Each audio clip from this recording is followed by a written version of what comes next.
الحمد لله رب العالمين والعاقبة للمتقين والصلاة والسلام على نبي الأنبياء والمرسلين. أما بعد فأعوذ بالله من الشيطان الرجيم. بسم الله الرحمن الرحيم. قال الله تعالى في القرآن المجيد والفرقان الحميد: لله المشرق والمغرب فأينما تولوا فثم وجه الله. صدق اللہ العظیم وصدق رسولہ النبی الکریم. ان اللہ وملائکتہ یصلون علی النبی یا ایہا الذین آمنوا صلوا علیہ وسلموا تسلیما. الصلاۃ والسلام علیک یا رسول اللہ وعلی آلک واصحابک یا حبیب اللہ. الصلاۃ والسلام علیک یا رسول اللہ وعلی آلک واصحابک یا حبیب اللہ.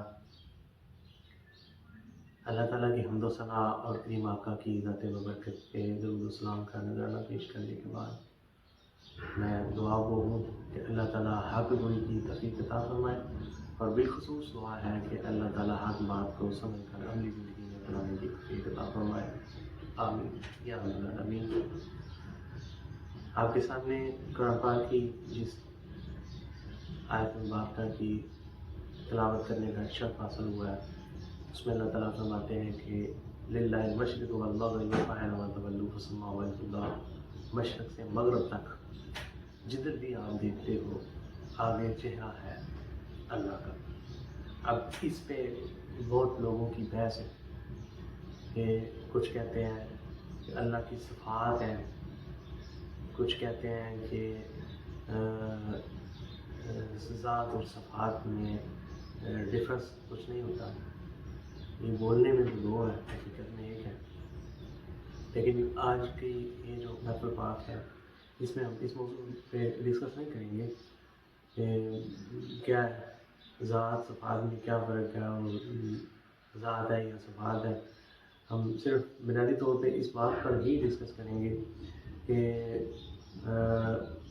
چونکہ اللہ تعالیٰ نے اپنی ذات یا صفات کے دکھ جانے پر یہ بڑی اہم دلیل ہے، یہ بڑی آیت. تو جیسا کہ آج کے دور کے مسلمان 99% اس بات پہ ہی زور دیتے ہیں کہ ہم اللہ کو دیکھ نہیں سکتے، تو یہ آیت اس بات کی بڑی واضح دلیل ہے کہ اگر دیکھ ہی نہیں سکتے تو پھر یہ حکم نامہ تو میرے خیال سے اس کا کوئی مقصد نہیں بچتا. کیونکہ اگر ہم دیکھ نہیں سکتے تو صحابہ اسی وقت کہہ سکتے تھے کہ یا رسول اللہ صلی اللہ علیہ وسلم، اللہ کہہ رہا ہے کہ آپ جدھر بھی دیکھتے ہیں مشرق سے مغرب تک آگے، اب ذات کہہ رہے ہیں یا صفات کہہ رہے ہیں، دیکھ تو اللہ کو ہی رہے ہیں نا، چاہے اللہ کی ذات مانیں یا صفات مانیں. کیونکہ یہ بیسک جو موضوع ہے وہ ہے اللہ کو دیکھ سکتے ہیں یا نہیں دیکھ سکتے. تو اس قرآن پاک کی آیت مبارکہ میں یہ واضح پتہ چلتا ہے کہ ہم دیکھ سکتے ہیں. اگر نہ دیکھ سکتے ہوتے نا تو ایسا قطعاً نہ ہوتا کہ صحابہ کریم آقا صلی اللہ علیہ وسلم کا فرمان، یہ جو قرآن کی آیت آئی ہے سامنے، یہ سن کے تو صحابہ سوال نہ کرتے کہ یا رسول اللہ ہم تو دیکھ ہی نہیں سکتے، تو یہ کیسے اللہ تعالیٰ نے فرمان ہمیں دے دیا ہے. اس کا مطلب ہے دیکھ سکتے ہیں. اور ہمارے اسی موضوع کو تھوڑا واضح کرنے کے لیے بخاری شریف کی ایک حدیث ہے. کریم آقا صلی اللہ علیہ وسلم کا فرمان ہے، جناب فرماتے ہیں کہ انت عبد اللہ کا انہ کا تراہ، تم اللہ کی عبادت اس طرح کرو کہ تم اسے دیکھ رہے ہو. بخاری شریف کی تقریباً 4777 یہ حدیث ہے، یعنی 4777. اور اس میں اللہ تعالیٰ کی عبادت کا جو ایک ویو ہمیں دیا جا رہا ہے، اس میں کریم آقا فرما رہے ہیں کہ اللہ کی عبادت اس طرح کرو کہ تم اسے دیکھ رہے ہو. اب اس کا جو کرتے ہیں نا ترجمہ، اب ترجمے میں بہت زیادہ جو معاملات خراب ہوتے ہیں نا وہ ترجمے میں ہوتے ہیں. ترجمے میں کیا ہو رہا ہے کہ وہ اگلی کہانی یہ سناتے ہیں کہ اگر ایسا نہیں تو یہ تصور کر لو کہ اللہ تمہیں دیکھ رہا ہے. یہ بات نہیں ہے.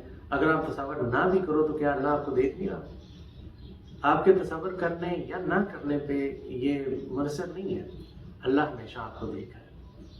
اور بیسک یہ تو سوال ہی نہیں ہے نا، بس جس موضوع پہ ہم بات کر رہے ہیں وہ موضوع ہے کہ کیا ہم اللہ کو دیکھ سکتے ہیں۔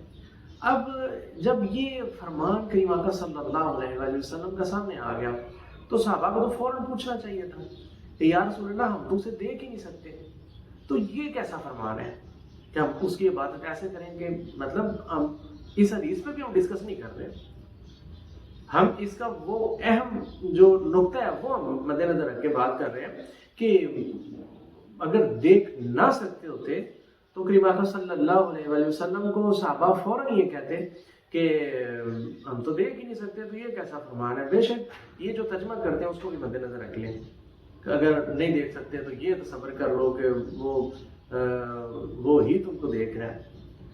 ایسا غوث علی شاہ رحمۃ اللہ تعالی وہ فرماتے ہیں کہ جس خدا کی ہم امیج کریٹ کر رہے ہیں، ہم اپنے خیال میں بنا رہے ہیں اسے، تو جس خدا کو بنا ہم رہے ہیں اس کے تو کریٹر ہم ہیں نا، تو کیا اپنی بنائی ہوئی چیز کی عبادت کی جا سکتی ہے؟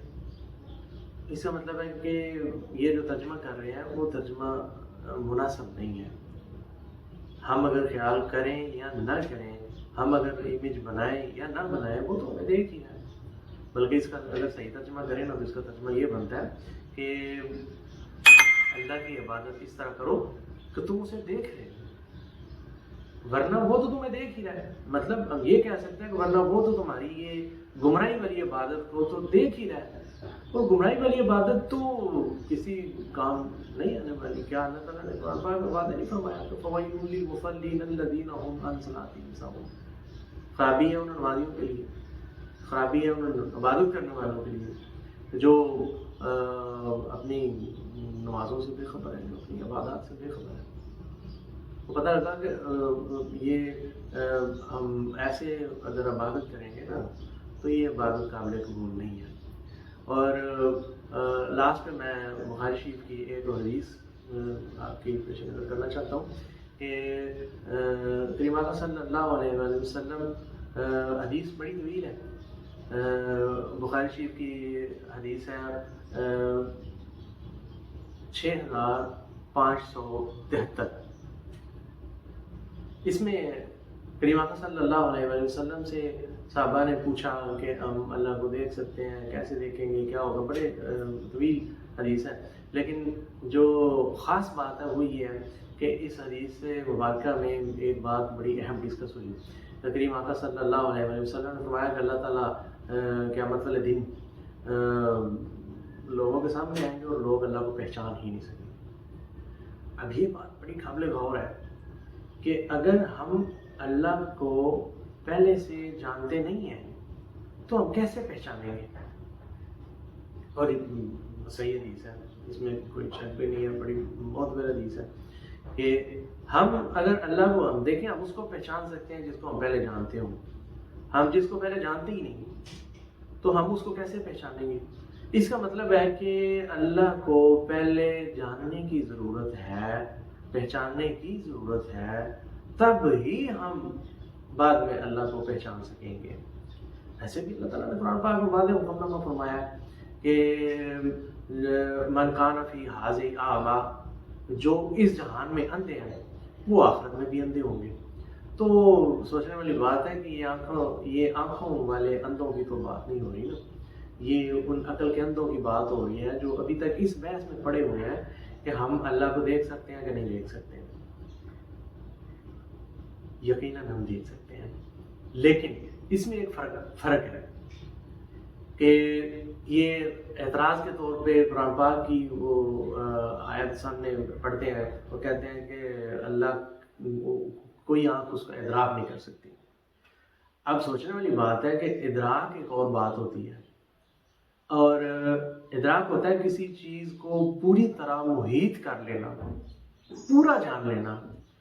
تو اس کی مثال ہم ایسے سمجھ سکتے ہیں کہ کوئی بندہ اگر یہ کہے کہ میں نے سمندر دیکھا ہے تو یہ بات تو غلط نہیں ہوگی، لیکن اگر کوئی بندہ یہ کہے کہ میں نے پورا سمندر دیکھا ہے تو یہ بات غلط ہوگی۔ تو سمندر دیکھے والے تو ہمیں کروڑوں انسان مل سکتے ہیں، لیکن کوئی بھی ایسا نہیں کہے گا، کیونکہ سمندر لامحدود ہے، اس کی حد نہیں، اس لیے اس کو پورا کوئی بھی دیکھ سکتا نہیں۔ ہاں، جس نے جتنی صحیح کی، یہ بھی حدیث میں آپ کے سامنے پیش کر رہا ہوں کہ جس نے جتنی صحیح کی اس نے اتنا پا لیا، جو جتنی کوشش کرے گا وہ اتنا پا لے گا۔ اب یہ آپ پہ ڈیپینڈ کرتا ہے کہ آپ بس ایک کنارے پہ بیٹھ جائیں اور آپ کہیں کہ نہیں نہیں سمندر کو تو کوئی دیکھ ہی نہیں سکتا، حالانکہ سمندر آپ کے بالکل سامنے ہو۔ نہیں، آپ میری بات نہیں شاید سمجھے۔ کیا ایسا ہے کہ اللہ تعالیٰ بس چھپا ہوا ہی ہے، بس مخفی ہے اس کی صفت؟ کیا اس کی صفتوں میں سے سب سے بڑی والی صفت وضاحت نہیں ہے؟ اس کا مطلب ہے اللہ تو بالکل سامنے ہے، لیکن ہم جب تک اپنا خیال سیدھا نہیں کریں گے نا کہ ہم اللہ کو دیکھ سکتے ہیں، تب تک ہم اس کی طرف رجحان ہی نہیں کریں گے۔ اس لیے بہت زیادہ ضروری ہے کہ ہم سب سے پہلے اپنے خیال کو درست کریں کہ ہم اللہ کو دیکھ سکتے ہیں، تو پھر اللہ کے فضل سے ہم اس کی طرف رجحان کریں گے، اور جیسے جیسے اس کی طرف ہم قدم بڑھاتے جائیں گے، جیسے جیسے ہم اس کی طرف چلتے جائیں گے، اور وہ بھی ایک حدیث آپ کی پیش نظر کر رہا ہوں کہ اللہ تعالیٰ فرماتے ہیں کہ تم ایک قدم آؤ گے تو میں 10 قدم آؤں گا، تم چل کے آؤ گے تو میں دوڑ کے آؤں گا۔ اب یہ آپ پہ ڈیپینڈ کرتا ہے کہ آپ ایک قدم بڑھاتے ہیں یا نہیں بڑھاتے۔ اس لیے میں آپ کے لیے خاص یہ ایک گزارش کروں گا کہ برائے مہربانی آپ اس کی طرف اپنا ایک قدم بڑھائیں، پھر دیکھیں اس مالک کی طرف سے 10 قدم آپ کی طرف ہوں گے، اور یہ تبھی ممکن ہے جب آپ اپنا خیال سیدھا کریں گے، تو کیونکہ جب خیال سیدھا ہوگا تب ہی ہم خالق کی طرف رجحان کر سکتے ہیں، ورنہ بس باتوں میں تو سبھی دین کو اپنائے بیٹھے ہیں، لیکن یہ باتوں نہیں۔ کیا اللہ تعالیٰ نے قرآن پاک میں یہ واضح فرمان نہیں دیا کہ فروا الی اللہ، دوڑو اللہ کی طرف؟ اب اللہ کی طرف دوڑنا، کیا دوڑنا، کدھر دوڑنا، کیا ہم کیسے سمجھیں گے جب تک ہم اللہ کے بارے میں جان نہ لیں، اللہ کی پہچان کی طرف گامزن نہ ہو۔